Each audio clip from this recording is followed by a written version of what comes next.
Hi guys, Thursday the 19th of May. Just a quick overview of what we've been doing in way of coverage of our various sub-regions and regions. In Thailand of East Asia Pacific, tomorrow there will be a rally or a gathering outside City Hall. That is to support the recently self-resigned March of this year governor. So fundamentally the incumbent governor. There hasn't been governor elections for Bangkok since the coup commenced in 2014. The last elections were in 2013. So whilst this is not a political demonstration, anyone with a bit of a footprint, we've only got one client with a footprint in that specific area of Bangkok, but it's worth noting in case you do have a footprint there. Other than that, of course, we've been consumed with the escalating and worsening civil war in Myanmar. And we covered off on 17 other issues for our clients today.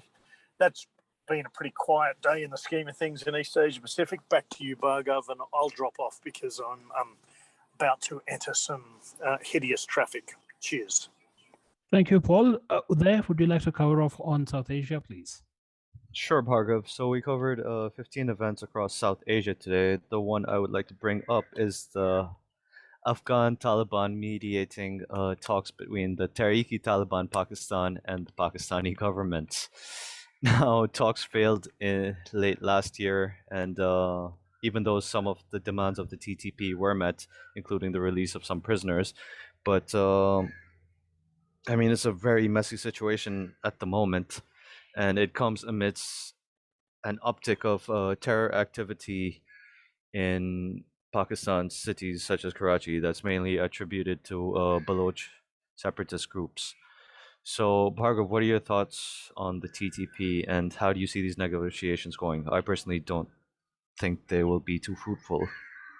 I am at loss for words to describe a situation where Afghan Taliban is a peacemaker.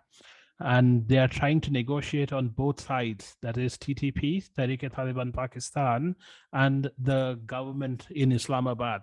Now, for the government and the military establishment, it is essential that they have a ceasefire in place. Because, however capable they are, they can't be fighting multiple fires at the same time. Baloch separatist groups are basically taking advantage of the situation and increasing the attacks across urban areas.